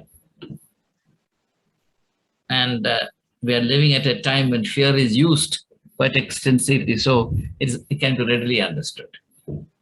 Okay? So fear compromises human freedom. God's agenda is human liberation, whereas the satanic agenda is the enslavement of the human race, individually, collectively. This is, by the way, this is also why Satan claims that the nations of the world are his, because it is the principle of power which breeds fear and not the principle of love which governs the world. In fact, I remember reading a secular author, it is Eric Fromm, who says that modern culture is a culture of organized lovelessness. Modern culture is a culture of organized lovelessness. And therefore, all kinds of fears abound. It's also reflected in our literature, films, etc. For example, there was a time when films on exorcism were very popular. Exorcist 1, Exorcist 2, etc. No? And then, of course, there were films about the grand tragedies that suddenly overtook a city, like the huge chemical leak in a city, you see. I mean, all kinds of fears. Something can suddenly erupt. A volcano can erupt under your feet and you'll be blown to smithereens. Kind of all kinds. You see, T.S. Eliot, because of your interest in literature, I can tell you. T.S. Eliot in The Wasteland, which he writes somewhere in the middle of the 30s of the last century, he defines human beings like this. Son of man, what are you but fear in a handful of dust? Fear in a handful of dust, right? So our whole way of life is today based on fear, not on love. And this also is the spiritual agenda. And I'm fond of saying, and I've written about it before, I believe that the quintessence of Jesus's mission was to substitute the love of power with the power of love. The love of power is so deep-rooted in us, and that's what makes us abase ourselves before the hierarchy of any kind. In fact, more cruel the hierarchy towards you, the more eager you are to keep the hierarchy pleased. If somebody loves you, you will not take that person seriously. If somebody hurts you, then you will take that person very seriously. And this is also the reason why the leaders of the world deem it necessary to be cruel. And now, if you look into the history of the founding of great cities and great civilizations, you will find, for example, the Roman civilization. Roman civilization was created out of bloodbath. Great cruelties precede the inauguration of new epochs.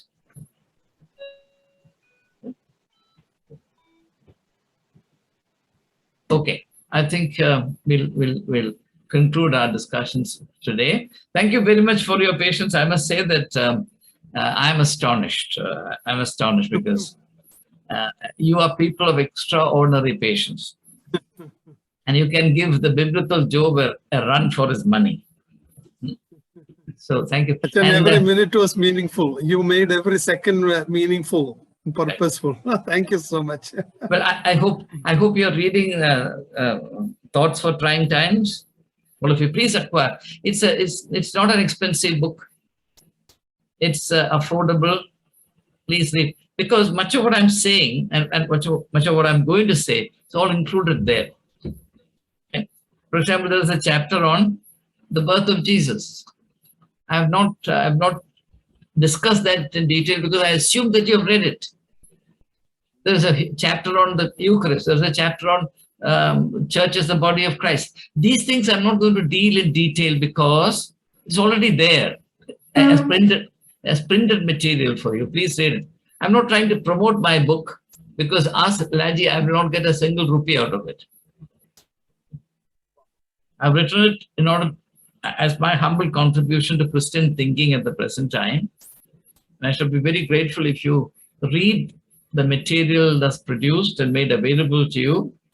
And these are times when, thanks to COVID, we have a little more time available to us.